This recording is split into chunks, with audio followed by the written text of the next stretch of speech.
Arena, who's beaten and bloodied, came up, and a basketball great. That is his favorite quote. If you don't know the quote I'm talking about, but many hands make light work. And I can tell you this program today only happens because of those of you whose faces and names are on the screen, and those who work behind the scenes to get it done, right? And I can't be too grateful for those who wrote words about Lenard. I can't be too grateful for Paul Jones, for Jonathan, for Joan, for Celestine, and for others of you who hold my hand. Anyway, so let's begin. We're going to start today with our tribute to our dedicatee of the 2022 Pinesong. That is Paul Jones. Paul was one of 3 members on the committee. Well, I have it in front of me, Paul, if you're not reading. Anyway, one of 3 members on that nominating committee. The other 2 were our past president, Malika King Albrecht, and also our esteemed friend and poet, Bill Griffin. And Paul, did you want to make a few remarks? Well, yes, I think you asked me to read a little bit. I did. For Lenard here, and I do have this in front of me, and I have the advantage, so don't panic. Thank you, dear. I won't. Owl Day is Wednesday. So our dedicatee for this year, 2022 Pinesong, is Lenard D. Lenard has been a tireless worker in poetry, an exemplary poet for decades, and so it's a great honor to celebrate him. Starting most recently in the past fall, Lenard's latest collection of Tonka and High Bun, The Long Rain, was released by Wet Cement Press. In that introduction, Guy Davenport wrote, Lenard Moore is a Japanese poet who lives in North Carolina, or a North Carolina poet with an imaginary medieval Japan. Yeah. He's been a farmer, an American soldier in Germany, a school teacher. His ancestors came from Africa in chains. He seems, to the world's eye, to be a representative, a husband, a father, a citizen, as any sociologist might point out, as statistically, ordinarily well-behaved American, but we know better. The sociologist would be wrong. There is our guy. Where Lenard is a poet, and all good poets are extraordinary, and the very good ones are unique.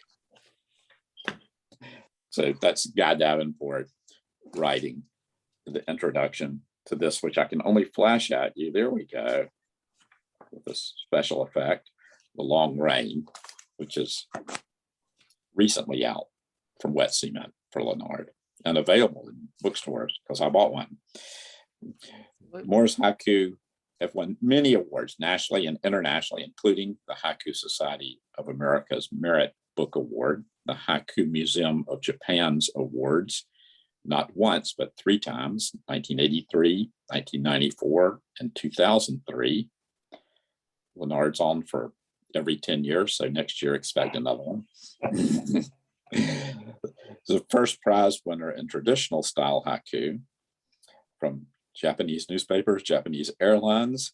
In fact, the Japanese airline haiku contest, Lenard is also, we'll wait a moment for that. Lenard has also contributed work of haiku writing and publishing and archiving, serving as the honorary curator of American Haiku Archives at California State Library, and is president of the Haiku Society of America. And he's also the longtime executive chairman of the North Carolina Haiku Society. He's the editor of When Wind is Light, a collection of haiku from Unicorn Press, reprinted just recently by Blair, co-author of 7 from Jacquard Press, and his own collection of haiku, Open Eye, was published in a 30-year anniversary edition in 2017. Lenard is not restricted to haiku in any way, although that seems to be a favorite. His other book-length poems include Poems of Love and Understanding, Forever Home, Desert Storm, A Brief History, Geography of Jazz, which was just reprinted by Blair again recently, A Temple Looming, and he's also co-edited All the Songs We Sing, celebrating the 25th anniversary of the North Carolina African-American Writers Collective from Carolina Wren, along with Poet Laureate Jackie Shelton Green. His literary works have been published in more than 16 countries and translated into more than 12 languages. His poems, essays, short stories, and book reviews have appeared in more than 400 publications, and his poems have been anthologized over 100 times. Besides being a writer, Lenard is also an organizer. He founded and is executive director of the Carolina African American Poets Collective and co-founder of the Washington Street Writers Group. Having graduated magna cum laude from Shaw University with a Master of Arts and with a Master of Arts at North Carolina A&T State University, he's taught at Mount Olive College, North Carolina State University, North Carolina A&T State University, and Enloe High School. He's worked with musicians, symphony orchestras, dancers, and visual artists. On a personal note, as someone who met Lenard 40 years ago, when we were both younger and perhaps more ambitious, I can say that few people I've met in writing have applied themselves as passionately and so often selfishly in creating both excellent poetry and special environments that assist others in writing, editing, and publishing poetry. I agree with Guy Davenport. Lenard Moore is an original. As a poet and as a North Carolinian, Lenard was hungry for poetry and poetic companionship then as he is now. Wow. For all that and for his congeniality, we've all been living better lives. This year marks the 90th anniversary of the North Carolina Poetry Society, and we, the nominating committee and the society as a whole, can think of no better poet to celebrate at this historic moment than Lenard D. Moore, who perfectly exemplifies the aspirations we have as poets and as good stewards in our poetry community. Thank you, Lenard, for all you've done. Thank you. And our audience, use your reaction button, please, to express your thoughts on the remarks that our friend Paul has read about Lenard. And we're not going to hear from Lenard this second. Not this second, but just in a moment or two. Several people wrote these just beautiful lines, like those of Paul and Malika and Bill. I'd hoped that Crystal Simone Smith Lenard could be here today. She can't, but I would just like to not duplicate, but read just a little bit of what Crystal Simone Smith had to say. We will also see if Dr. Sheila McCoy Smith McCoy will make it from California. She wrote some remarks, and then our friend, anyway, this Greensboro thing is taking away some of our stars, but that's okay. We're here. Anyway, so Crystal Simone Smith writes, and young people, this man is worth reading and taking the time to learn more about him. So thank you for your patience. Lenard describes his first encounter as one that changed him. In an interview I held with him last year, and this is Crystal Simone Smith writing, forthcoming in the African American Review, he also states that he did not realize that haiku was not easy to write. I'm all but certain this is why Lenard has become one of the best practitioners of contemporary haiku living today. He embraces the art of mastery. He has published more haiku than any other African American poet. I would suspect any poet. He writes daily, publishes steadily, and along the way has won a host of prestigious awards, among those the one for which he's being honored today. I'm so fortunate to have crossed paths with Lenard 12 years ago, Crystal writes, when I was an emerging writer with very little sense of a career trajectory. His mentorship is essential to my work and those of many others, and his diligence inspiring. Not only in North Carolina, but on our national literary landscape, he has earned his place among the meritorious and notable.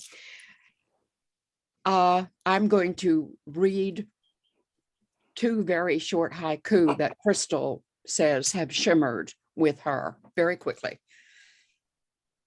Some of my Lenard favorites, she writes. Snow flurries, the whiteness of my beard in the barber's mirror. On the stage, a line of brothers lock arms, autumn sunshine. We'll leave more to Lenard, but I have to say, Lenard read, accompanied by an eminent jazz pianist at a place that holds a special place in my heart, the Folger Shakespeare Theater and Library in Washington, D.C. recently.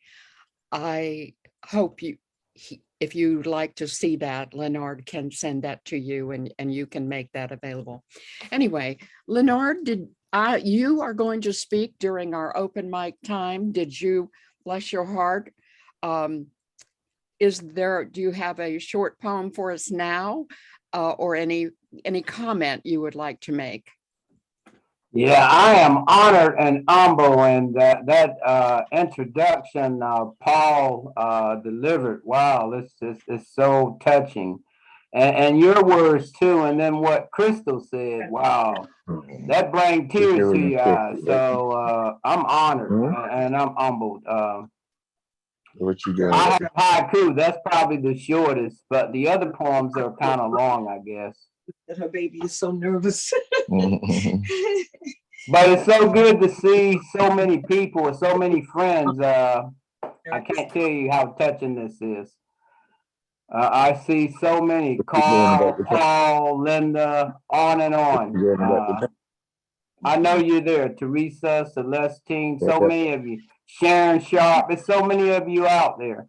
Well, I don't want to leave anybody out. Joan. Right. Well, listen, how privileged we are to at least count you in our poetic circle. And, you know, it's just wonderful. By the way, please make sure we're recording. I don't know who that was. We are all muted, mostly except for me. Please help us by making sure that whatever else you're doing is not coming on our screen and we're not hearing the audio. So I'm going to try to start the recording again. But it does say to me, please ask the host to give you permission to record. So someone else, Jonathan or other co-host, please start us again. Anyway, we're going to, Lenard, I didn't want to interrupt you. If you have one, as we are going to have you sharing poems in open mic, did you have one last one before we segue to the student awards and Jonathan Giles presiding? Well, you want me to read a haiku? Yes. Okay. I'll read this haiku from When Windows Light. Upturned cicada, We read slave narratives row by row. So I guess you can tell I was teaching and my students and I were studying the slave narratives in the Noah Anthology of African American Literature. So I guess you can tell row by row we're in the classroom. Indeed. And on the way to the class, I saw the cicada shell on the sidewalk. So it was so hot that day. So the reader has to participate, hopefully, and let the poem expand in his or her mind. So I just thought I'd give some clues as to what was going on, but you know, the poem can go in any direction, I hope. Definitely. I do remember that particular one, and it struck me. There's so much more we can learn about Lenard and all the many facets of his writing and the person that he is. Perhaps we can twist his arm to present next year in some way in 2023. So if you can whisper in Lenard's ear, that would be wonderful. Thank you very much. Again, I'm going to ask you to mute while our young people take the stage. We are running a little bit behind, but I think we're just fine. So thank you. You'll hear more from Lenard when Miss Joan Beresowska conducts our open mic at roughly 11:30. So at this time, Jonathan, you have the floor, and if you need to stop the recording to in honor or recognition of your students, that would be fine with me.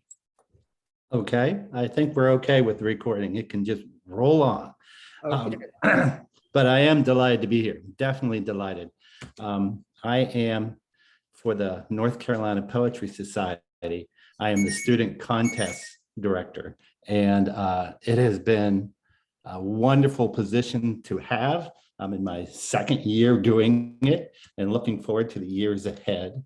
I have to admit, well, and the introductions of Lenore Moore and his teaching, that it really reminds me of so many invaluable teachers that I've had in my life. I started writing poetry back in third grade with Mrs. Williams, and I never knew her first name, or if I did, I've totally forgotten it. But she was wonderful and just showed me the world. And in high school, Mr. Witt really substantiated everything that I believed in with poetry and really sent me on my way. And so when I running a program for students, I can relate to it so thoroughly, both at the early years of elementary school and then later in high school and clearly as an undergraduate as well. So it is just a pleasure being the student contest director, and it's been a pleasure working with the students these past 2 years. I have to say, before we get started, that we have a mailing list. And if you are not on that mailing list, whether you're a teacher, a parent, a friend who wants to stay involved, a grandparent, a mentor, anyone that wants to stay connected to the student contacts or to our student mailings, I should say, please email me or send me your chat. And I will list my email at the end of this session, just so that you have it. We have 4 contests that we run each year. The Travis Tuck Jordan contest for 3rd through 5th grade. We then do the Mary Chilton Awards, which is from 6th grade to 9th grade.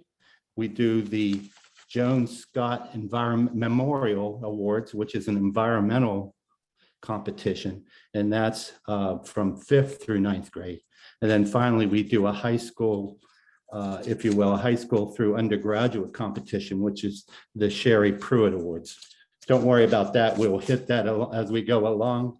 I also want to thank our 4 judges this year. They were phenomenal. We had about 200 entries into the contest, which I personally think is just about right.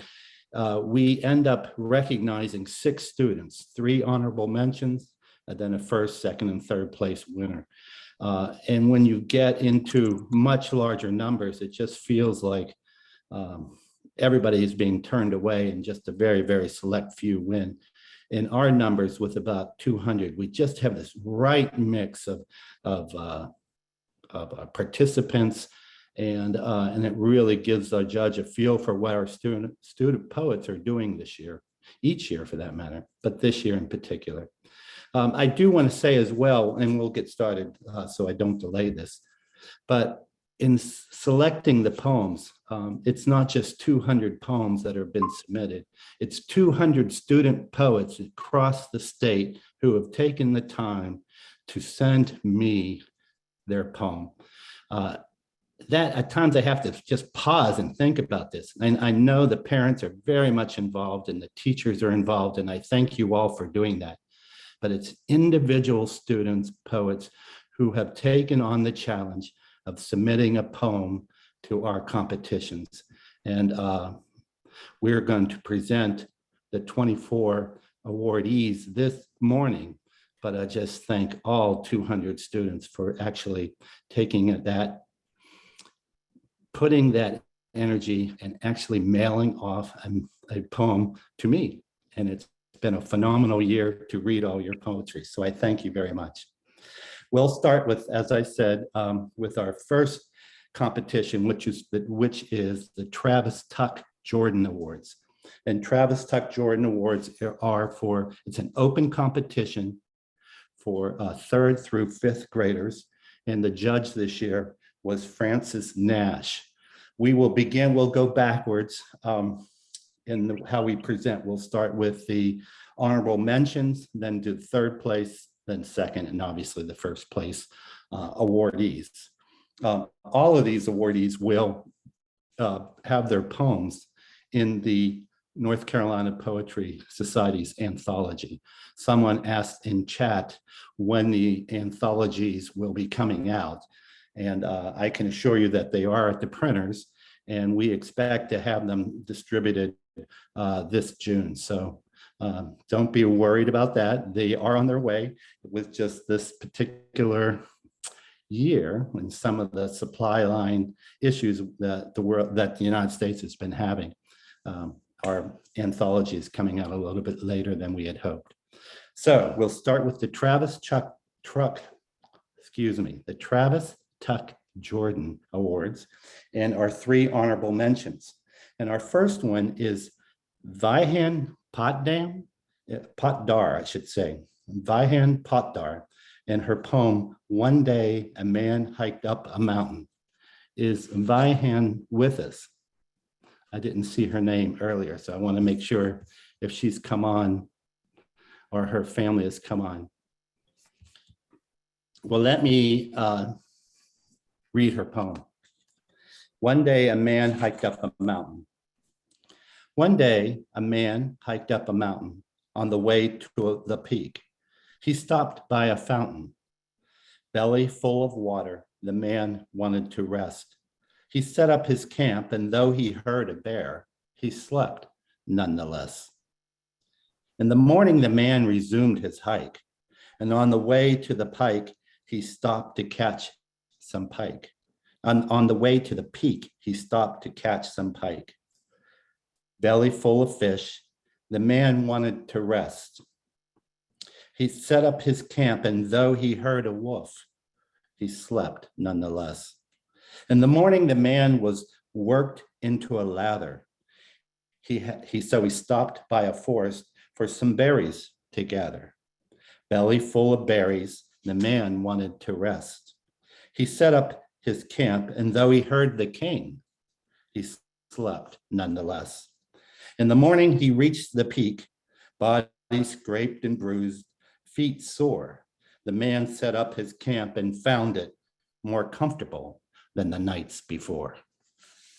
So that was our honorable mention for the Travis Tuck Jordan by Vihan Potdar.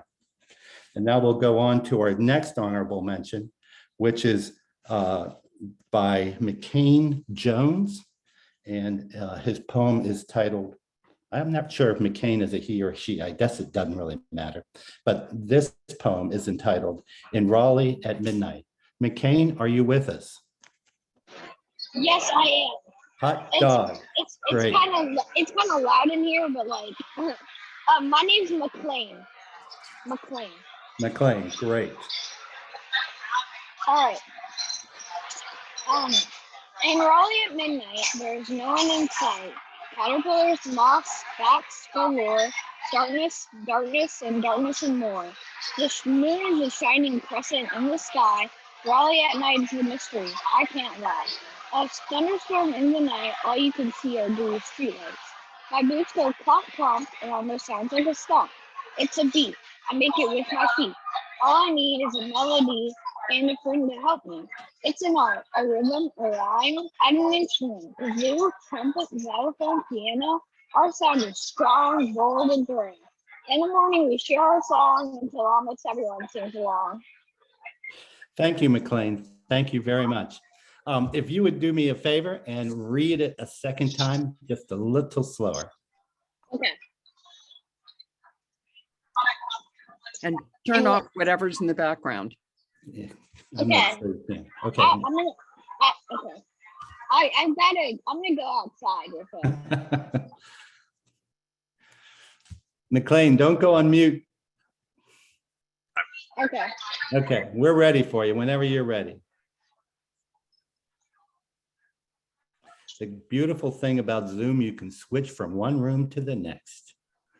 Yeah, I was at a restaurant because I'm in New York right now. Oh, wow. Yes. Great. Yeah. We're ready. In Raleigh at midnight, there is no one in sight. Caterpillars, moths, bats galore, darkness, and darkness and more. The moon is a shining crescent in the sky. Raleigh at night is a mystery, I can't lie.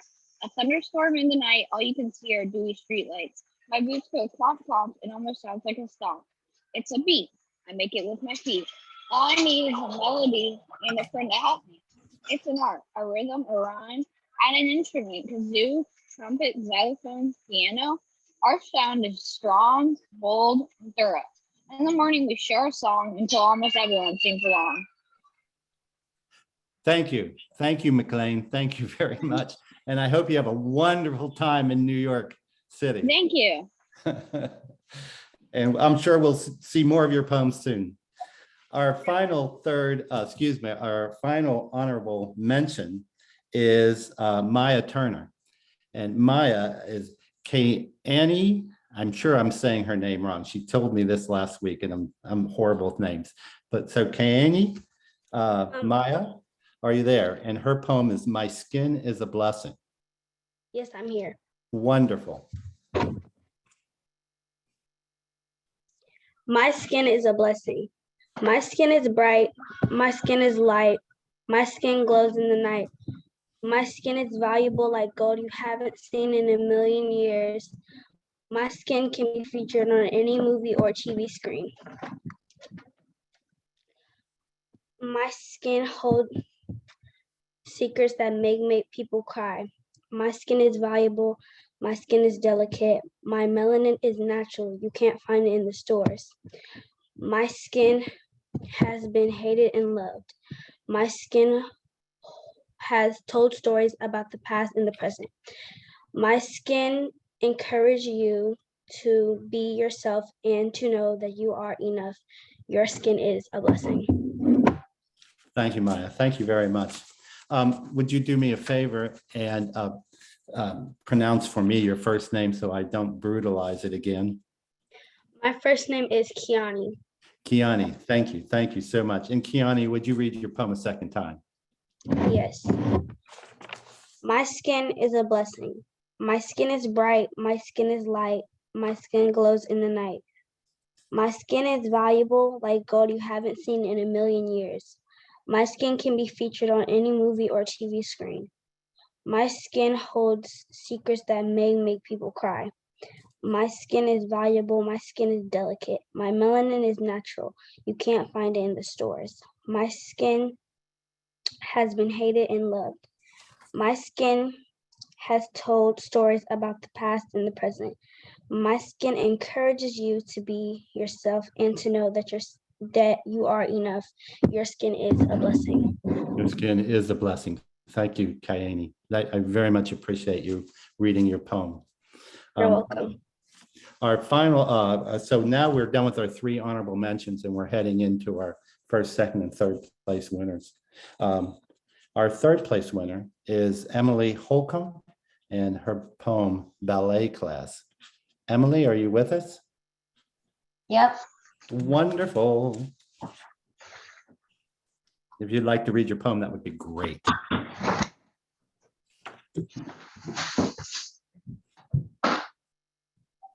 I think she wants to read her poem, but it looks like she ran away. But I'm sure she'll be back in just a second. Emily, please come. Hello? If we could maybe wait a few minutes and come Oh, back. no problem at all. Absolutely no problem. Our second place winner is Iris Taylor. And Iris, are you there? I think she was on mute earlier. Iris, are you with us? Do I hear a voice? Yes, I'm here. Wonderful. Your poem, Music, received high accolades. Would you like to read it? Okay. Speak loud. Okay.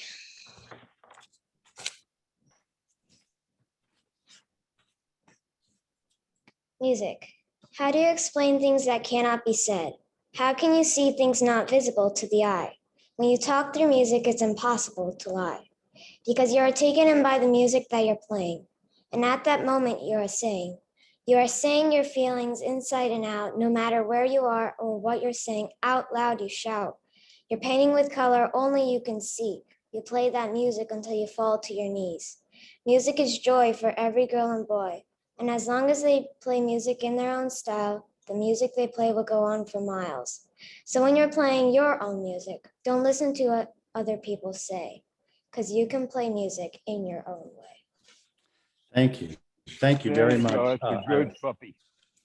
Iris, our judge wrote, I love this poet's passion for music as an expression of what can't be said, saying your feelings inside and out, painting with color only you can see until you fall to your knees.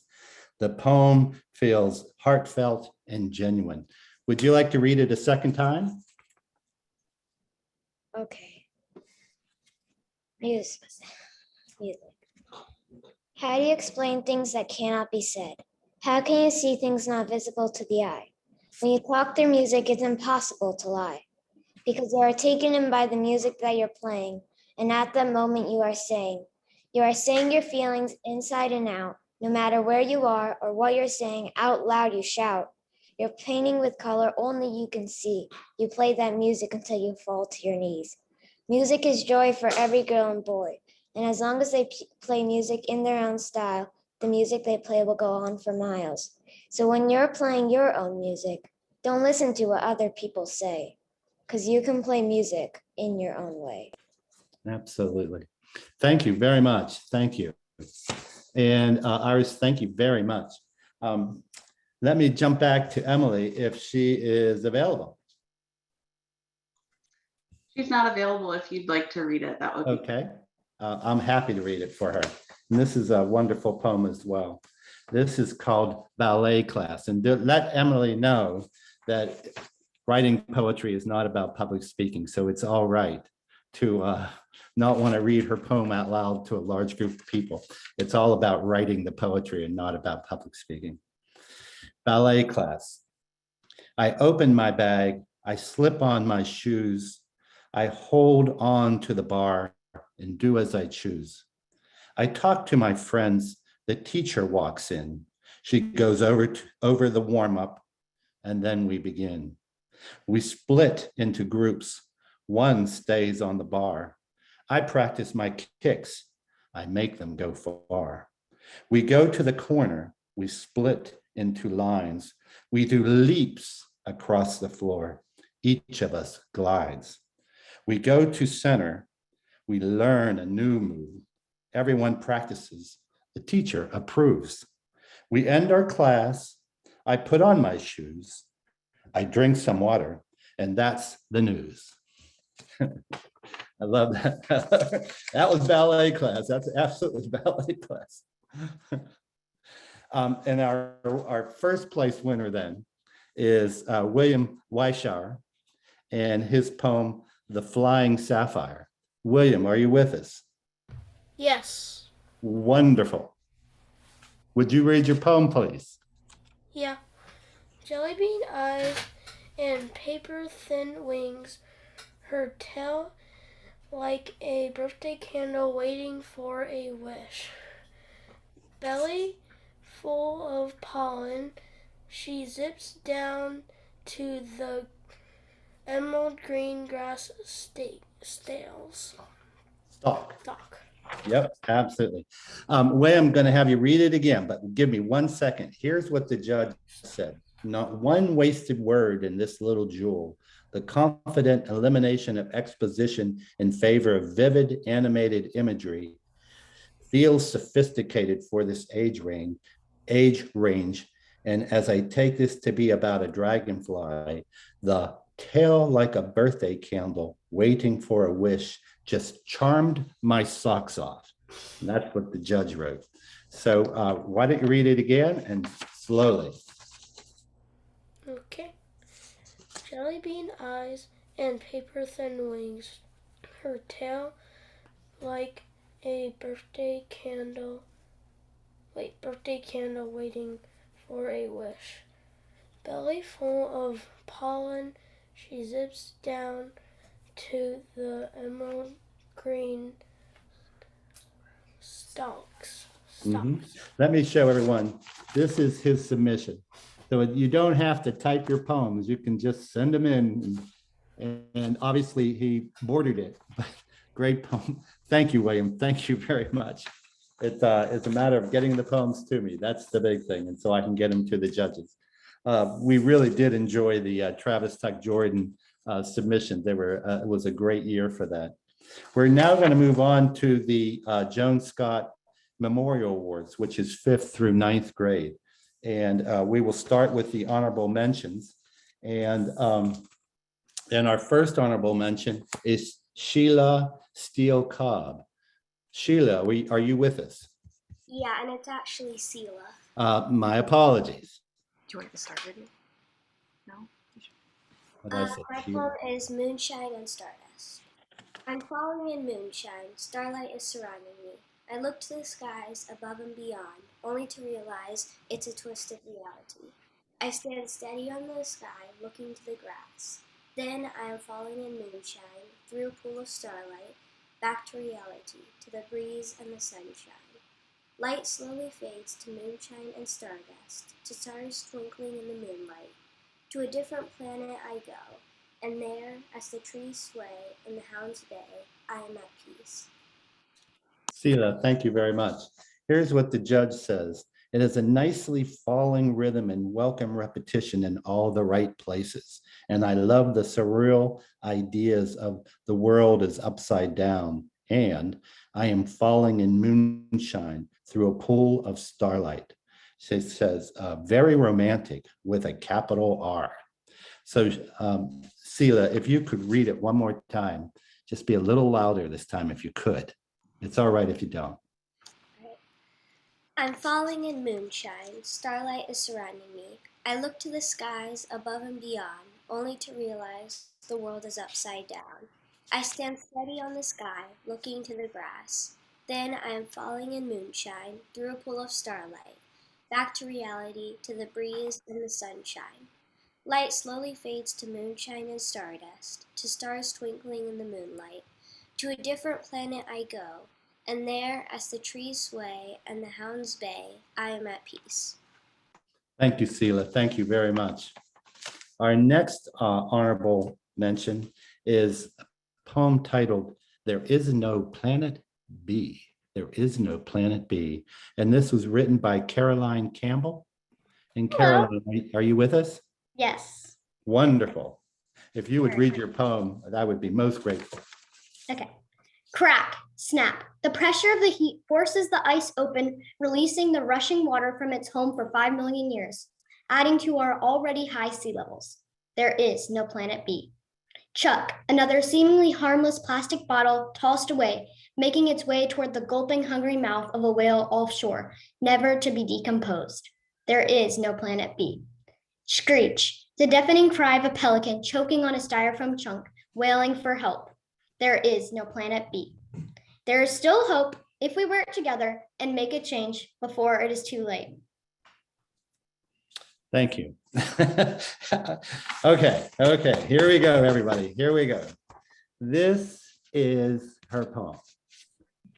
So the judges wrote a concrete poem.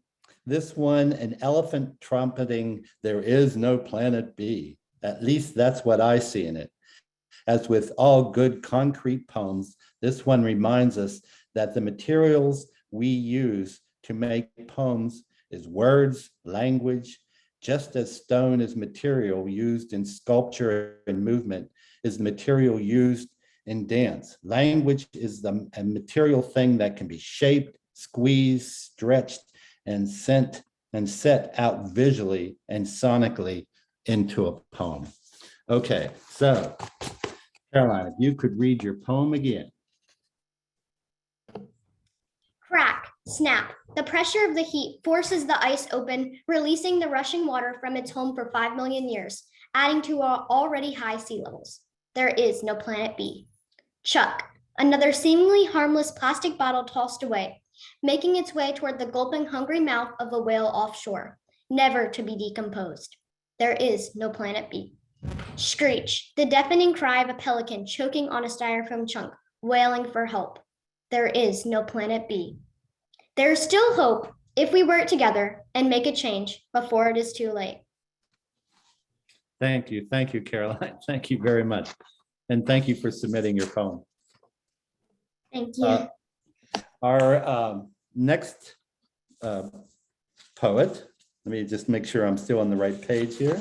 Okay, here we go, is Andrew Martin, and the poem is Float.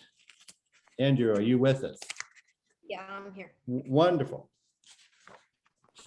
And I'll show off your poem here in a minute as well.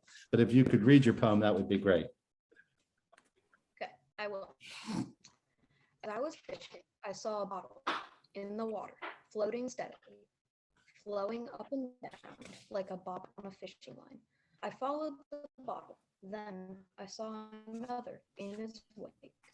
Then another, like a trail of markers, slowly beckoning me to their origin. Who could do this to the ocean? Who could destroy this? For many creatures call this rustic place their home, and to live there many more years they can count. And now we're tearing down the place they live in like a house of cards in the wind. And when a strong gust blows, the entire house comes down, and the pieces are blown into the wind. Once that gust comes, there will not be ocean left. Okay. Thank you, Andrew. Thank you very much. Here we go, guys. Here's another one of our submissions. Here we go. Andrew, would you like to read your poem again?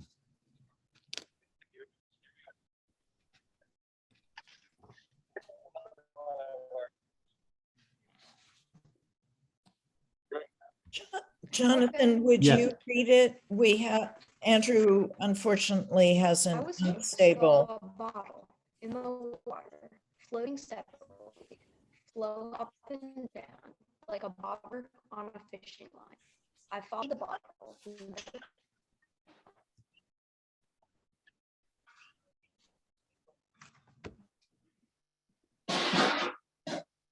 Did Andrew drop out?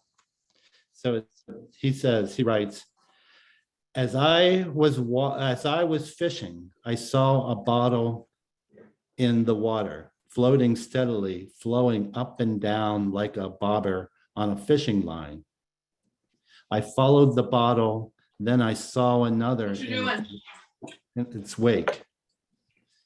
Then another, like a trail of markers, slowly beckoning me to their origin. Who could do this to the ocean? Who could destroy this place? For many creatures call this majestic place their home and have lived there for many more years than we can count. And now we're tearing down the place they live in, like a house of cards in the wind. And when a strong gust blows, the entire house comes down and the pieces are blown into the wind. Once that gust comes, there will not be an ocean left. And again, a poem drawn as a bird. Very, very cool. And you'll see these structure poems in the anthology. I can't imagine the editor of the anthology handling this, but you will see these poems in the anthology, and you can try to read across them and enjoy them as I did. Our first, second, and third place winners, we start with the third, which is Grace Letchworth, and her poem, If I Were. Now, Grace, again, has asked me to read it. She is a poet, and she doesn't necessarily like public speaking to a large group of adults, and that's okay with me. I actually don't either. If I were to unplug the lake, would you fill it up with a teaspoon or build concrete trees? If I were to flush away a cockroach in front of your daughter, would you say he took a swim on a whim? If I were. If you weren't to take care of Earth, we won't be alive to tell the end. If you weren't. And this was by Grace Letchworth. I hope, Grace, I did you proud. And the poem is If I Were. Our second place winner is by Samantha Kowalek. And Samantha, your poem Seams. Would you like to read it, please? Yes, please. Wonderful. Seams. If my veins were the threads that hold my soul together, then when I fell and bled, would I have lost my only tether? No, for we are the ones who sew our own seams, free our hearts from pain, and chase our greatest dreams. Thank you. I'm going to have you read it again, but I want to read what the judge. This short poem accomplishes what every good poem should. It establishes mood and a voice, in this case, out of a deeper philosophical inquiry into who we are and what makes us. It's a very human poem in that way. The poem reminds me of those marvelous lyrics that John Donne, Robert Herrick, George Herbert wrote in 17th century England. They were known as the metaphysical poets because they took on deep human subjects, life, death, existence, time, agency, using innovative poetic figures like the conceit. This poem opens with a very good conceit, especially for a writer so young, of veins, threads, soul, and then in the second stanza introduces human agency. We are the ones who sew our own seams. I think this little poem shows care and the two most important aspects of poetry, thought and feeling. So that said, Samantha, could you read your poem a second time? Of course. Seams. If my veins were the threads that hold my soul together, then when I fell and bled, would I have lost my only tether? No, for we are the ones who sew our own seams, free our hearts from pain, and chase our greatest dreams. Thank you, Samantha. Thank you very much. And then our first place poet is August Jordan with Swoop Little Bird. And August, are you there? Here. Yes, I'm here. Wonderful. If you would read your poem, that would be wonderful.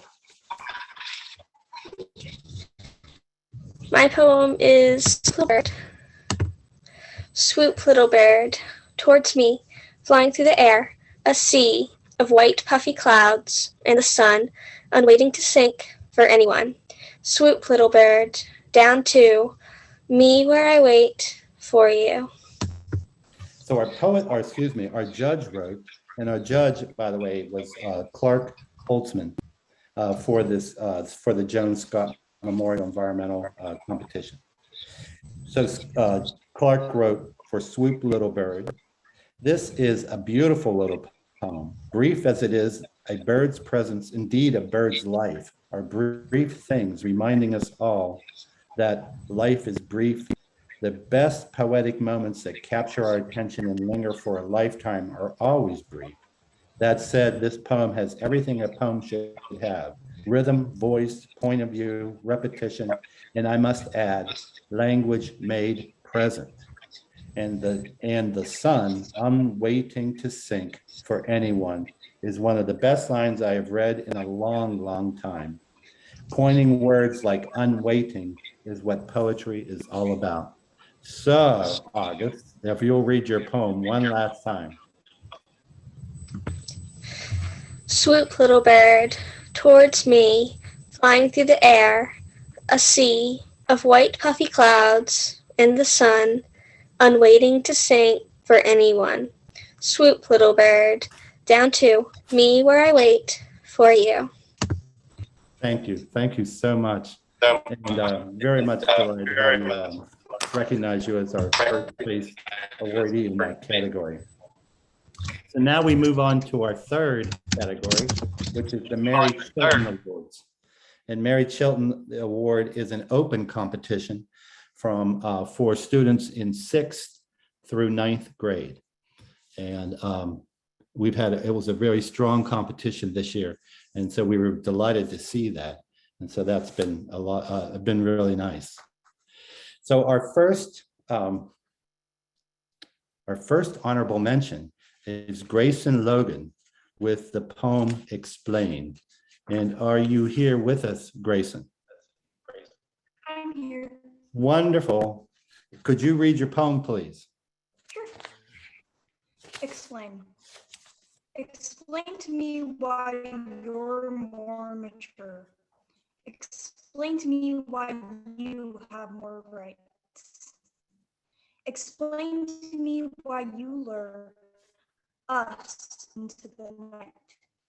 Explain to me why I'm wrong. Explain to me why you're right. Explain to me why you're strong. Explain to me why I can't fight. Explain to me why you're smart. Explain to me why I'm not.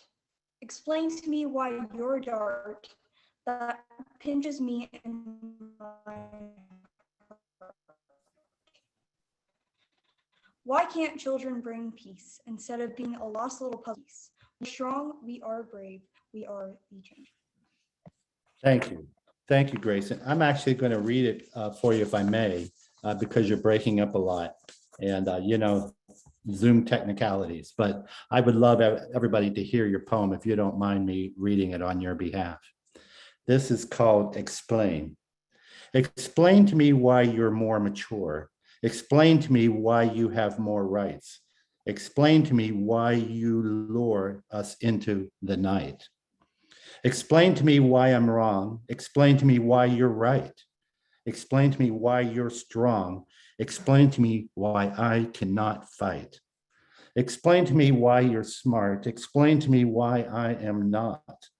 Explain to me why you are a dart that punctures me in my heart. Why can't children bring peace instead of being a lost little puzzle piece? We are strong. We are brave. We are the change. And that was our first honorable mention of 3. The next one is by Chance Dean, and it's I Speak My Wonders. Chance, are you with us? Yep, I'm here. Wonderful. Could you read your poem, please?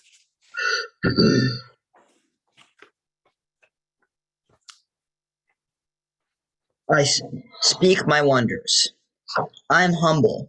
A worker bee, delighted to serve, dancing to communicate, sharing my nectar, sharing the hive. I am flowing water, curving around rocks and debris, taking the shape of the containers that hold me. I am a plant with leaves unfolded, absorbing wisdom and sunlight, using it to grow, digging deep roots. I speak my wonders, curiosity beyond galaxies, mind expanding like the universe, ideas explode like nova, giving birth to stars. Wonderful. It's interesting, the judge here, the judge was Salisa Steele, and we're delighted that she was willing to be the judge for this contest. But she writes, the formal control, parens, the formal control, all stanzas are 6 lines, each stanza begins with I, juxtaposes nicely with the move out at the end. The focus expands from the smaller things that have held the poet's attention, a bee, rocks and water, a plant, to whole galaxies. So Chance, read your poem again. It's worth everyone hearing it a second time. I speak my wonders. I am humble, a worker bee, delighted to serve, dancing to communicate, sharing my nectar, sharing the hive. I am flowing water, curving around rocks and debris, taking the shape of the containers that hold me. I am a plant with leaves unfolded, absorbing wisdom and sunlight, using it to grow, digging deep roots. I speak my wonders, curiosity beyond galaxies, mind expanding like the universe, ideas explode like nova, giving birth to stars. Thank you, Chance. Thank you very much. Truly appreciate it. Our next poet, an honoree, honorable mention, I should say, is Leah Silliman. And Leah's poem is called Everything But ... Leah, are you with us? Yes, I am. Hello. Wonderful. Okay. Everything but. I could write about everything but a sink. What is there to say about the sleek and shiny faucet, the smoothly circular basin, the elegant stream of water? I could write about anything but a blade of grass. There isn't much to that solitary form, the slender freshness, the tall and green stalk. I could write about everything but a mug. What is there to write about the curved handle, the thin lip, the plain design? I could write about anything but an egg. There isn't much to say about the brown oval, the shine of light on the surface, the possibility of life. Maybe I can write about anything, but. So the judge wrote, a predictable form works well to set up the poet's shift at the end. The subtle but significant and humorous change from everything but to anything but. So, Leah, could you read your poem a second time? Yeah. I could write about everything but a sink. What is there to say about the sleek and shiny faucet, the smoothly circular basin, the elegant stream of water? I could write about anything but a blade of grass. There isn't much to that solitary form, the slender freshness, the tall and green stalk. I could write about everything but a mug. What is there to write about the curved handle, the thin lip, the plain design? I could write about anything but an egg. There isn't much to say about the brown oval, the shine of light on the surface, the possibility of life. Maybe I can write about anything, but. I get such inspiration from this poem. And those of us who are struggling to find a solid topic, and then I see a poem where you mention a sink, a blade of grass, a mug, an egg, and find a poetic angle for each of it is wonderful. Thank you very much. Our three-place winners then, our third place is Claudia Petrini Poli. She looks good.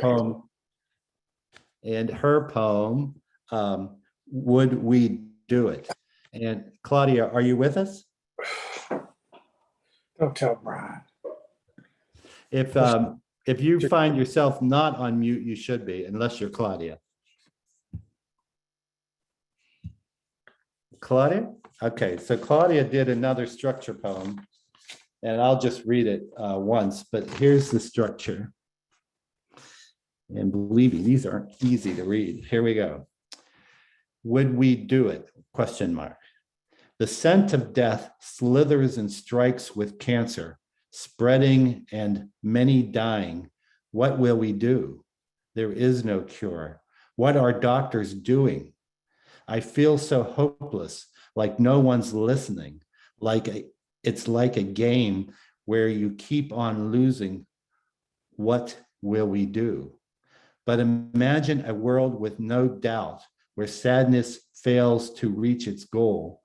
Endless possibilities. Science has bridged the gap and light escapes the black hole. We would no longer fear the prognosis. What would we do? Would we strive to stretch minutes into hours with those we treasure as aggressively as we do in a world still in blackness? Would we not be afraid, knowing the parasite will not shorten our days? Will not shorten our days? Could we express our devotion always and know when someone leaves we lived and loved well, and simply let go without the ticker inside us of time? Wouldn't be as fleeting. Could we find it within ourselves to nurture others' hearts like we do while the blackness still exists? Would we do it?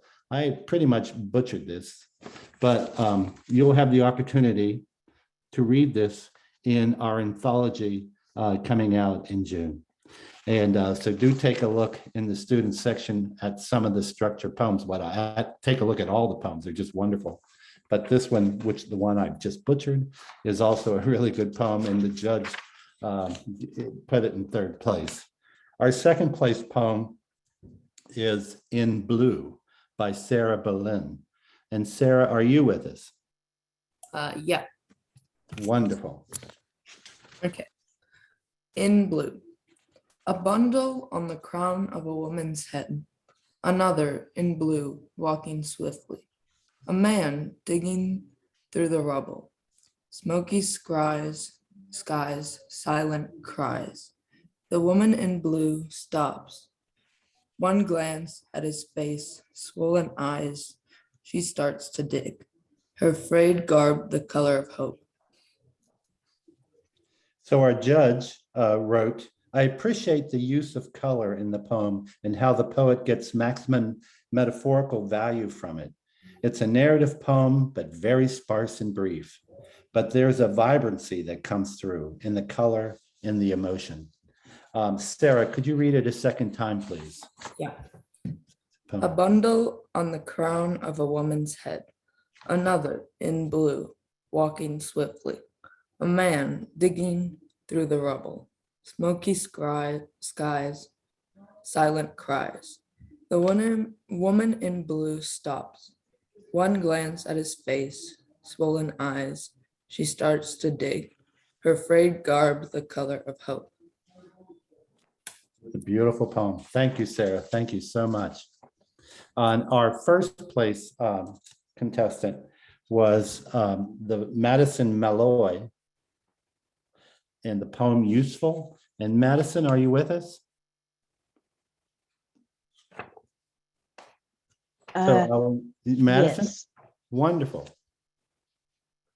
Did I hear Madison's voice? Yes. Good. Would you be willing to read your poem Useful? Yes. Wonderful. Okay.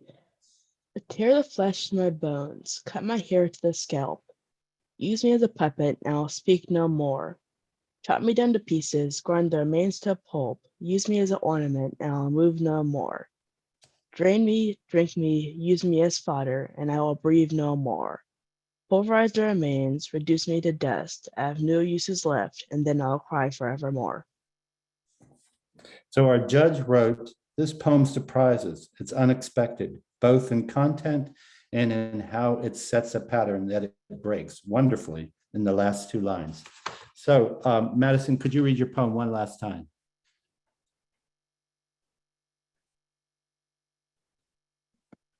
Okay. Tear the flesh from my bones, cut my hair to a scalp. Use me as a puppet, and I'll speak no more. Chop me down to pieces, grind the remains to a pulp. Use me as an ornament, and I'll move no more. Drain me, drink me, use me as fodder, and I'll breathe no more. Pulverize the remains, reduce me to dust. I have no uses left, and then I'll cry forevermore. Thank you. Thank you very much, Madison. And that was our first place honoree in the Mary Chilton Awards. And so we're now at our final contest, and this is the Sherry Pruitt Awards. And the Sherry Pruitt the students are from 10th through undergraduate in this competition. And the three honorees, honorable mention, well, actually there were four this year. The first one is with Eliza Jennings, The Sea of Thoughts. Eliza, are you with us? Eliza was working this morning, and she wasn't sure whether she could take a break from her role in historic Durham. She dresses up as a woman in the early 18th century, 19th century. So this is her poem, and I'm sorry that she isn't here to read it. The Sea of Thoughts by Eliza Jennings. The lighthouse is dark. Nothing leads me home. I cry and shake in the cyan sea. I choke on my words like the salt that fills my lungs. I laugh because I am angry, forgotten, and undone. But when my eyes begin to blur and the sound of the storm starts to rumble like a drum, I feel the waves begin to sway and the clouds break away. Now the light has shined on my face. The voice so soft up in the sky makes me tremble, for now I am alive. Our next honorable mention is Ella Smith in An Icicle in Spring. Ella, are you with us? So Ella's poem, An Icicle in Spring. One drip follows another drip, clanging on the empty can below, like the beat of a bright steel drum with a solitary note. Hanging above my head, sharp as the hand of a clock, clear as a diamond, dirty as the red clay. The dripping slowly fades as its neighbors disappear into nothing, sinking into the soil for another new, vivacious life. Seasons changing, barely anything left from above, but a simple seed growing below, blossoming into a crisp scarlet carnation. Just as the moon circles the earth, they both must circle the sun. Two paths, but connected in one way. One needs the other, and the world needs them both. Following the infinite path of blooming flowers and a melting icicle in spring. Our third honorable mention is Xander Hooper and Blue Jays and Azure Skies. And Xander, are you with us? Yes, I am. Wonderful, wonderful. Could you read your poem, please? Yes, blue jays and azure skies. For hours we have sat here. The dark clouds loomed over us. A worn down canoe, the only thing that separated us from the black realm under our feet. I could hear the blood churning inside of me. Everything seemed dead until the silence of the wilderness broken by the call of a blue jay. A simple song that I had heard many times before, a reminder that there is life here. As if it were a conductor calling to the orchestra, simple notes from a simple song metamorphosed into a symphony of bird calls. The music breaks through the dense forest and pierces my ears like the sharpest knife. It seemed to make everything come alive, as if demanding to be heard. The trees shook, dancing to their melody. The dense gloom broken to reveal a lustrous azure sky. The blackness below awoke with bubbling. The trout I had been there to find leaping, escaping their tomb of silence just to hear them. Just as quickly as the song started, it disappeared. The birds went back to their silent brooding. The trees returned to their slumber, and we sat in awe by the magic started by a single blue jay. So the judge for this competition for the Sherry Pruitt Awards was Allison Hutchcraft. And Allison wrote with regard to this poem captures a transformative moment in the natural world when all feels dead and a sudden call of a blue jay changes everything. The silence of the wilderness breaks, the trout leaps, and the sky opens to a lustrous azure. Xander,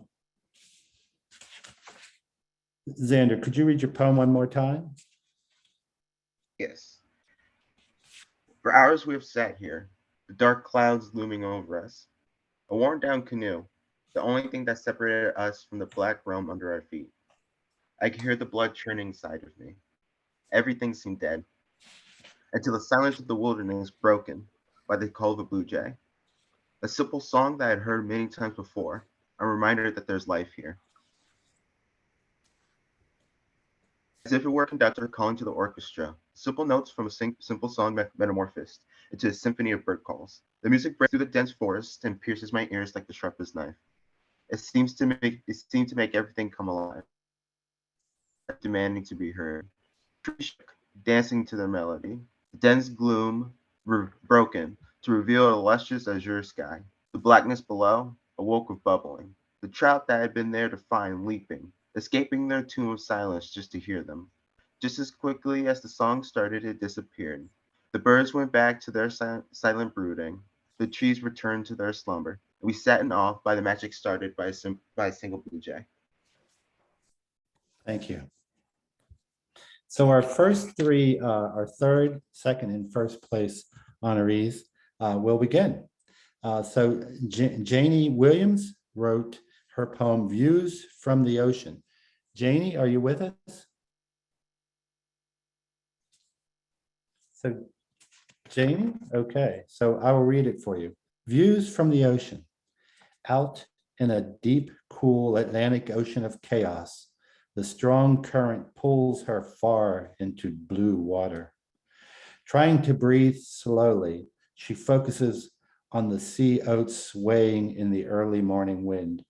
For a second, she closes her eyes, then turns her head to the left, staring at the surfers paddling towards the rising sun above the horizon.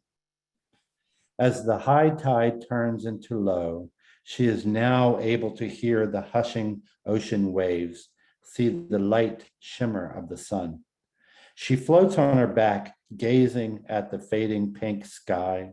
She swims back to shore. The waves call her focus to another world filled with oysters, colorful fish, not just the silver metallic ones. And that was Views from the Ocean by Janie Williams. And that came in, it was our third honorable awardee. And our second is titled After Years by Ted Kuser.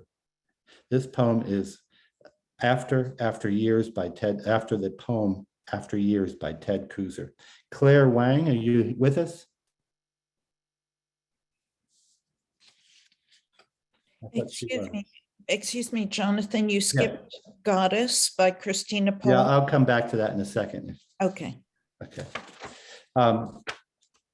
Claire? So this is After Years by Ted Kooser, by Claire Wang. At once when you walked by, I noticed something on your face that I hadn't seen in a long time. You, smiling into your phone, stepping over a dead rat on a street vent, were a revelation. Around us, the air collapsed, a skyscraper into the ground, and you, as you rushed past without realizing, a breeze blew a lamppost into a hurricane. For this instant of infinity, God must have a heart to let me see you among the millions of people coming and going back and forth between the drone of city life and the thrill of living at all. As I lose you to the background, the weightlessness of your memory bombards me. How quietly did you leave to ensure I wouldn't notice your absence? Where did you possibly go, if not further into the pile of things I swore never to forget? We are all bound by finality, to stop living in circles. You take flight and I watch the world wear away my stubborn grief until I forget why I ever had to grieve at all. Excuse me, I was here. I didn't want to interrupt you, but Oh, Wang, that's Wang. You're good. Claire, I am so sorry. You're good. Would you like to, I would love to have you read it a second time if you could. All right. I hope I didn't butcher your the intonation of how you No, wanted to it's all right. Okay. At once when you walked by, I noticed something on your face that I hadn't seen in a long time. You smiling into your phone, stepping over a dead rat on a street vent were a revelation. Around us, the air collapsed a skyscraper into the ground, and as you rushed past without realizing, a breeze blew a lamppost into a hurricane. For this instant of infinity, God must have a heart to let me see you among the mills of people coming and going back and forth between the drone of city life and the thrill of living at all. As I lose you to the background, the weightlessness of your memory bombards me. How quietly did you leave to ensure I wouldn't notice your absence? Where did you possibly go, if not further into the pile of things I swore never to forget? We are all bound by finality. To stop living in circles, you take flight, and I watch the world wear away my stubborn grief until I forget why I ever had to grieve at all. Thank you, Claire. Thank you very much. And again, I apologize for jumping the gun. I'm delighted to have you here, and I'm delighted that you had a chance to read. Thank you. I did hold off on Christina Polge, who was an honorable mention in this category, our first honorable mention. She is graduating today from Carey Academy of all places. So she couldn't join us this morning because she's graduating from. But she did. She authorized me to read it for her. Oh, good. Okay. I've been mentoring her in the Gilbert Chapel program. I am delighted and would be delighted to have you read Goddess.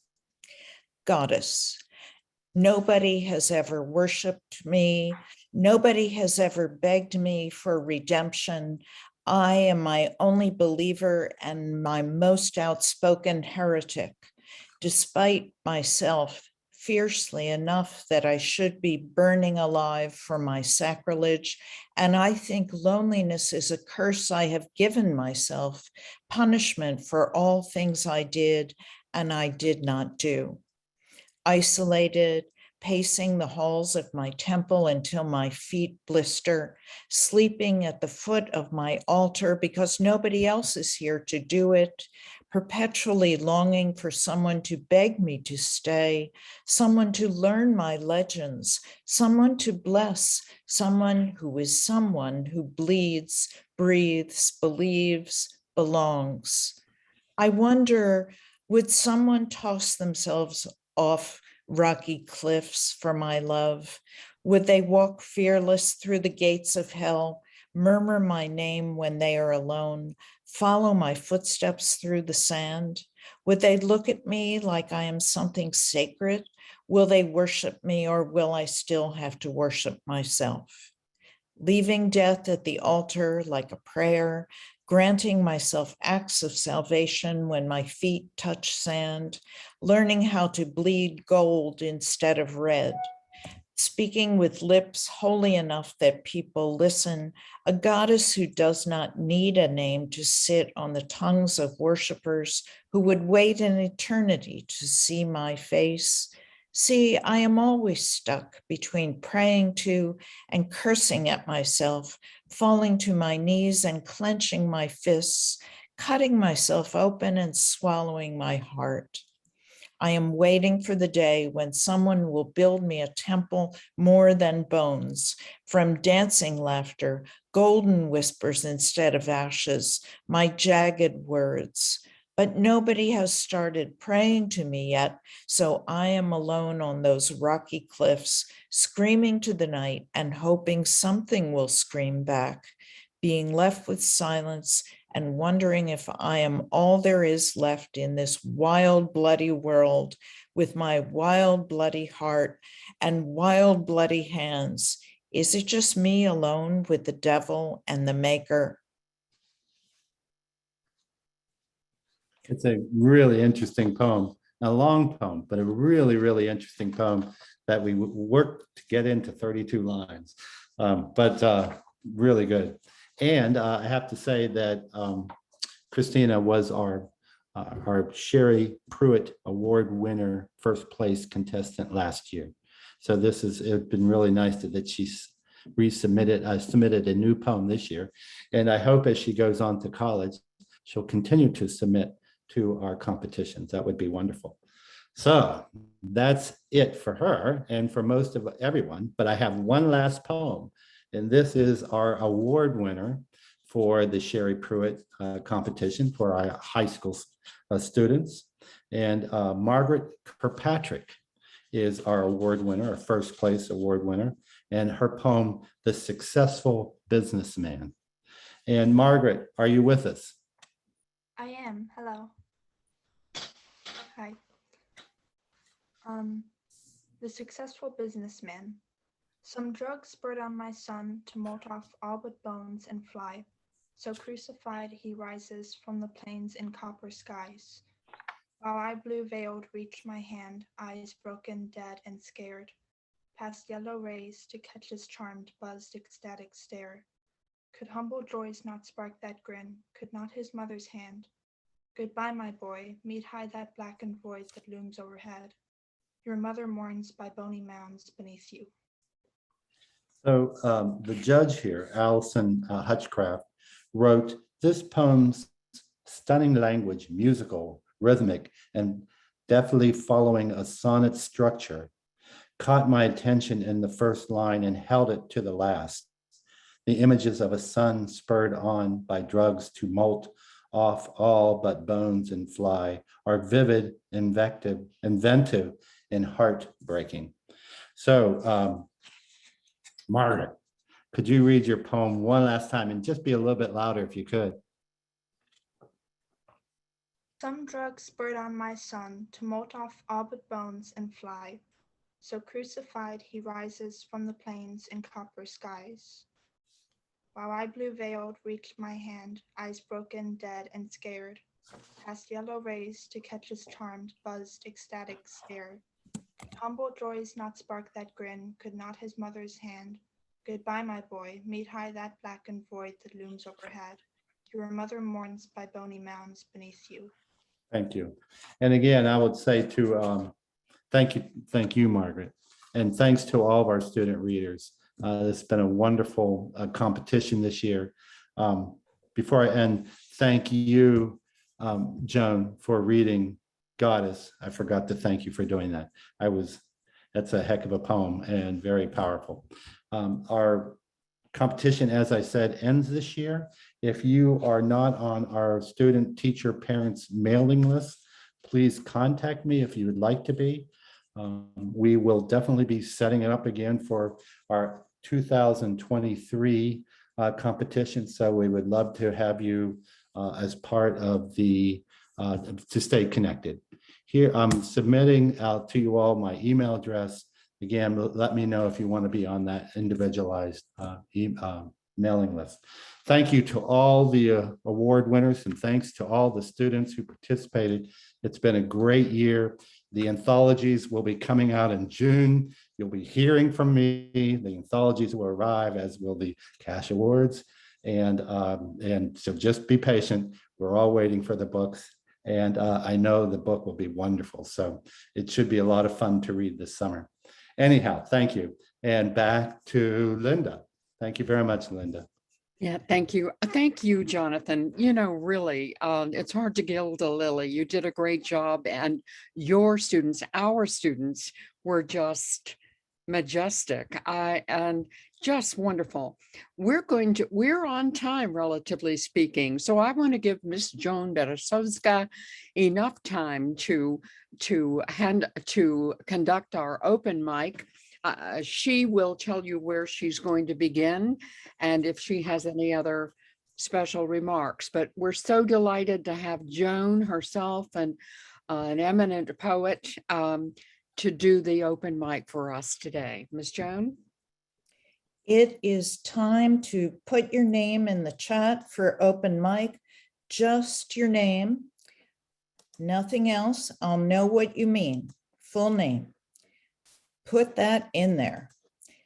And to kick off our open mic, we have Lenard C. Moore. Lenard, kick it off. Lenard, are you with us? I see, I was muted. There you go. Raleigh Jazz Festival, 1986. On the Fayetteville Street Mall, a lean man bobs his head. His sack shines, polished copper in a sunbeam. Rhythm, a splendid rising, echoing against concrete. The trumpeter inches across the homemade platform. His angled jaw swerves and slacks. His notes, perfect geometry for dancing. People snap their fingers. They are baseline, vibrating autumn. Pigeons peck peanuts. Drum beats on the sidewalk. The magicians blast into sky. Ripple red leaves loose from a stand of trees, glow in the sunset, play vamps as earthlings will do. And now we're going to go into the general open mic. Thank you, Lenard. You're welcome. I will read, here are the instructions, and I'm going to be very strict. Some of you know that I am that way. I'm going to read 3 names in a group. You will say your name, 1 sentence of introduction. Now, don't mess with me with many, many clauses, just 1 sentence short of introduction, and then the poem. So your name, introduction, poem. Cal Nort, Richard Taylor, Hannah Ringler. Cal Nort.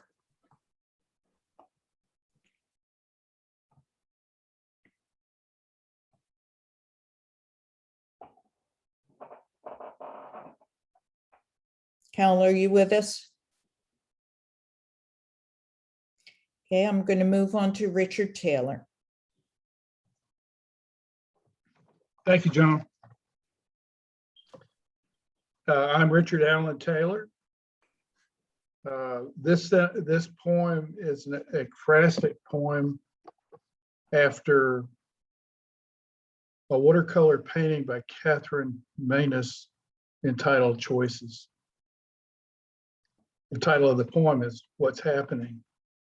Of course, I recognized it right away. This landscape where past, present, and future bleed together as I have bled, as we all have. I started green and worked my way up, as you did too, grasping for blue. Earth always reaches for sky, even the tiniest seed that breaks through salt marsh and sawgrass. Green fingers like periscopes poking for light. I've always looked for dawn. No, I'm saying it wrong.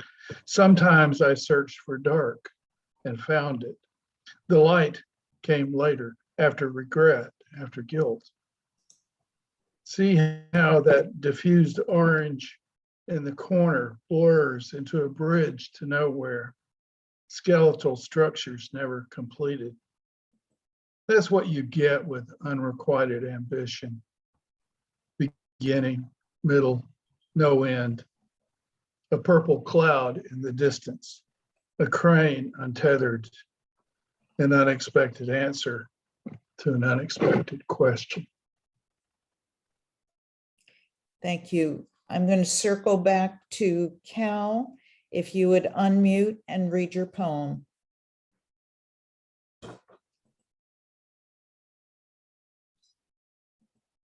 All right, we'll try you one more time. Hannah, okay. Can you hear me? Yes. Oh, okay, good. I'm sorry. Okay.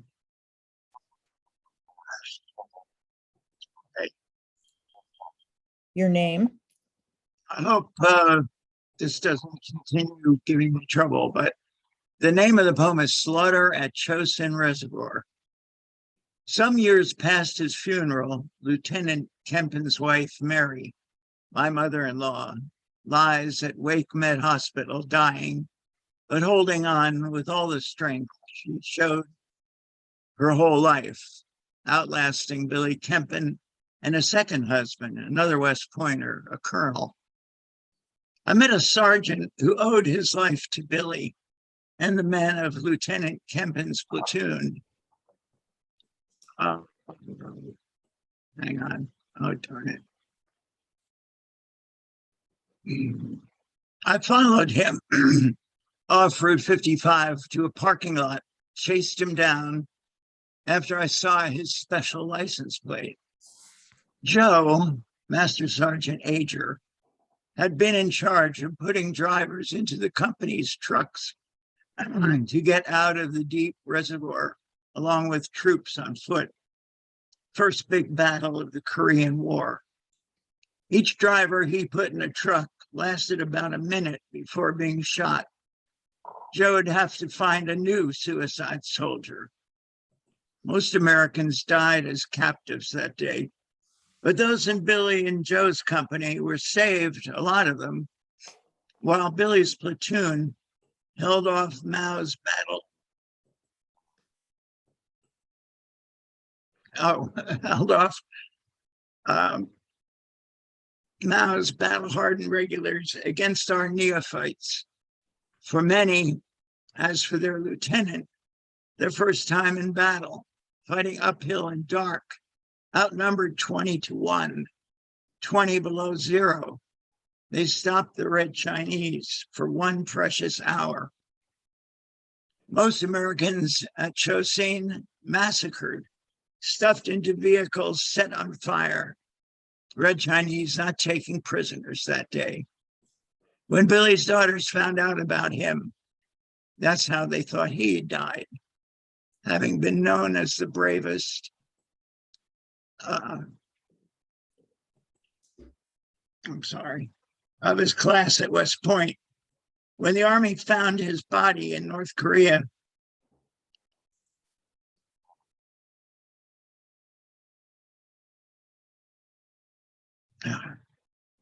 take your time. When the Army found his, where are we here? Body in North Korea, after being MIA, presumed dead for 55 years, there was some comfort knowing the whole story of his death, which Joe had known all along, that Billy's order to attack saved the whole company. They wandered days before finding help, losing toes to frostbite. Of the few Americans who made it out, and that's why Joe's license plate says chosen few. Thank you. You're welcome. Thank you. Hannah Ringler. I'm Hannah Ringler. The title of my poem is An Email from My Grandparents Asking Where I've Been This Week. I left my shoes in the rain last night, running inside to comfort my son, who woke just now, actually, so I will be back later. Okay, all right, I understand very well. Okay, our next group is Joan Leota, Regina Yvette Carter Garcia, and David Radovich. Let's find it down.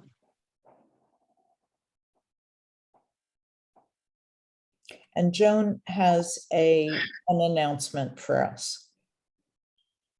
Thank you. Thank you, Joan. I wanted to tell you that thanks a lot to the encouragement of this group. I will be having a chapbook published by Main Street Rag. Should come out at the end of the year. It's called Feathers to Stone. And just last week, I got word that a poem that I submitted to the Robert Frost competition was a runner-up. So they have one winner and several runners-up. So if it's okay, I'll read that poem. Go right ahead. Pulling back the drapes. I pull shut my bedroom's drapes to block winter's cold each night, but each morning I risk cold's hammer on my old bones to let in the light, for light is all. My best friend's mind is darkening. Thick drapes shroud her mind, pulled tight against the outer world. She barely recognizes family, friends. She imagines us all as enemies. A raconteur of note, her mind no longer reveals to her mouth tales she once shared. Her eyesight's undiminished, but her mind reshapes us into malevolent shadows. If only I could pull back her drapes, help her feel our love's light, reignite her dying brain. Thank you. Thank you, Joan. Hannah has her friend now and is ready. This is my son too. My poem again is An Email from My Grandparents Asking Where I've Been This Week. I left my shoes in the rain last night, running inside to comfort my son, who woke as soon as I left, gums aching with new teeth, and the young trees parched as he slept, nestled, toes tucked in the crook of my thigh. The char of today's computational load clings to my synapses, and some days I hate everyone whose life is simpler, who sees a list and doesn't stack and shave it by the second to keep what lives alive, whose unloaded hips swing nimbly as they just walk out the door. No run for coats and slippers, hats and gloves, just watering can to tree. In order to water the trees, I must wash the dishes, empty the sink, nestle the watering can into the well. His sticky little hands pat and cling to the back of my knees, and thought slips out of my hands and shatters. In order to water the trees, I must wash the dishes. In order to wash the dishes, I must empty the drainer. And so I stand at the sink, pressed against the counter by his warm weight against my legs, and think about coffee or running as far as I can, which is not very far, 15 minutes by car, a few minutes to order a hot cup of quiet while my husband taps his watch at home, running away from the sour milk piles of darks and whites, from the dirty floors, the dishes, even the plants, which I love, but which are another thing that needs care, and I am out of care and dying for 15 minutes with the baby not crying to write a poem. Oh my, thank you, Hannah. Regina.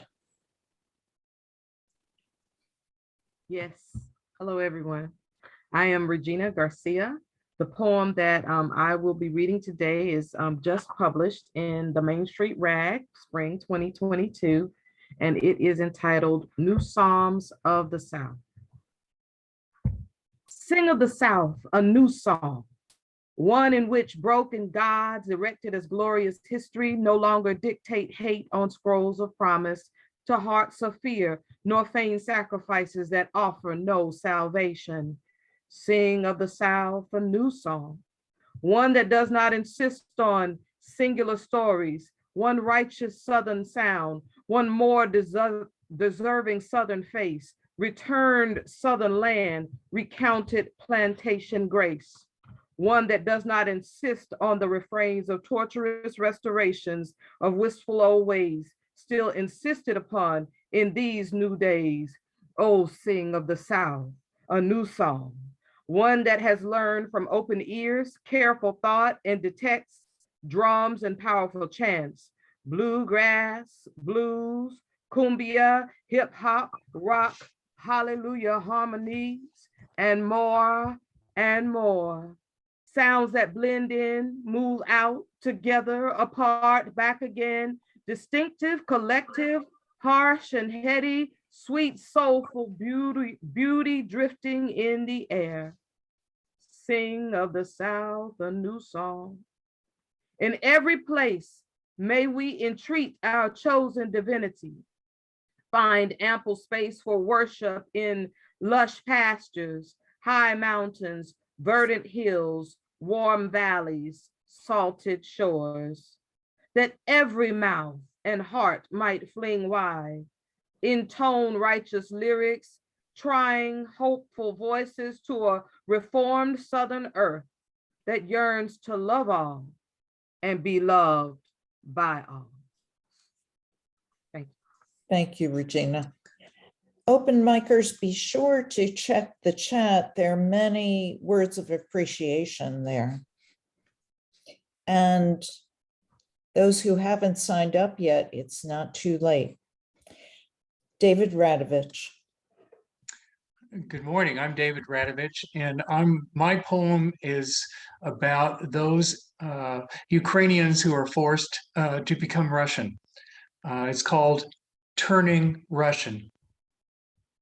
First, they take our passports, then our cell phones, copying our contacts for their net of negation. Then they make us strip and take all our clothes. We get new money, not much, to spend on what they want. We can no longer speak like jailed birds. We will pass into history as a sieve, as smoke. What will I still remember? What will I know to sing? We are cogs in their machine that pounds everything into the same grim paste. I lie down in a bed not my own. My face becomes foreign, my body a ghost of the moon.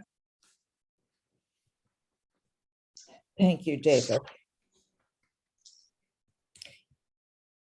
Sheila Smith McCoy, who is with us from California. Sheila, besides your open mic poem, we have a request to read your remarks about Lenard C. Moore. Thank you. Thank you so much for this opportunity. I'm going to read it because I think what I wrote really captures everything. In his own craft and through his encouragement, particularly of BIPOC poets in North Carolina and beyond, Lenard is a vital part of the poetic DNA of North Carolina, of Black Southern poetics, and of our connected stories. As the heart of the Carolina African American Writers Collective, his literary reach extends through his work, the work that his poems have reached, and our collective and connected audiences. And I offer a personal thanks for Lenard, who has been my muse over and over again. Thank you, Sheila. Such powerful words. It's a powerful writer that I'm talking about. And Sheila and so many other fine poets were in the anthology that Lenard edited all the songs we sang in 2021, I think. Yes. Shall I read now, Joan, or wait? Go right ahead. I'll start. My name is Sheila Smith McCoy. My collection, The Bones Beneath, is coming out from a wonderful press here, Nomadic Press, in 2023. The poem is called Sestina for Two Johns. And I am listening to Coltrane speaking to my heart, looking at the pictures of us around my room, a still life from our first date and the one on the shelf near the door, a jazz festival on another, close to one we took in Savannah on the bridge at the river with Georgia on one side, South Carolina on the other. Merging with the melancholy of his sax, I feel close to both Johns, one sending salvation from the other side of death, the other dying slowly in his room. I am too far away to catch the light leaving his heart. The Coltrane is blowing from the speaker on my shelf, and a sentimental mood prevails, flowing like a river. In 1960, Coltrane awed the world with miles in the room, then stopped to send a love note about dreams from other orbits, a love supreme, like the two of us at that river before John's soul left us to languish or to linger on a shelf. The year I was born, Coltrane's 8 albums moved heart and heaven, breaking the addiction that had held him close. Perhaps his sound is a sacrament, a sacred river-blessed system, sent straight no chaser from his heart. I can't say what I believe. I can't see the light in his room, but I know it is there as surely as that sax sings some other kind of thing into being. I hold all ambiguities on one shelf, this lush life, sorrows, and my favorite things, all held close enough to bring John's soul back by sax or some other magic sound, a requiem for what we left on the shelf, ever after dreams from yesterdays we once held close. It is dusk. Dawn will soon come, a balm to mend my heart. Coltrane said there is never any end. Maybe there is a river running fast enough to catch my love as he lays in his room round midnight. I look at all the pictures on the shelf and think of us while Coltrane takes me back to the river. I see his face when I close my eyes and dream of no other. I am a dreamer, aren't we all? I sense that he is so close. Really, both of them are here. 2 Johns filling the room, a ceremony to lull me to sleep with a song in my heart. And I'm thinking there is no other way to heal my heart than this sax filling my room as love sits on a shelf with Coltrane close and John and me at the river. Thank you. Thank you, Sheila. And now, Sela Steele-Cobb. I entered the Jones Scott Memorial Student Contest, and shortly after submitting, I wrote this poem. Excuse me, Sela, would you please speak louder? There's some interference. I entered the Jones Scott Memorial Student Contest, and shortly after submitting, I wrote this poem. It's called Deep Lies. Deep within the forest I sleep, at the end of the tunnel, at the end of your feet, within the green moss, looking up at the stars, wondering mysteries so deep of life. I dive down below the cold surface, knowing those eyes are caught in mine, a thrash, a kick, a desperate lie, in the tunnel where I live and die. Thank you. Thank you, Sela. And I'll end with a short poem of mine from my forthcoming collection, Orange Tulips. And I'm reading this one because there was a ballet class in one of the student winners. Recital. 2 by 2 across the stage, barefoot girls in promenade, 2 straight lines, arms linked just so, prancing steps, pointed toes. Mrs. Blank begins the story of Madeline, told in rhyme, in an old house in Paris that was covered with vines.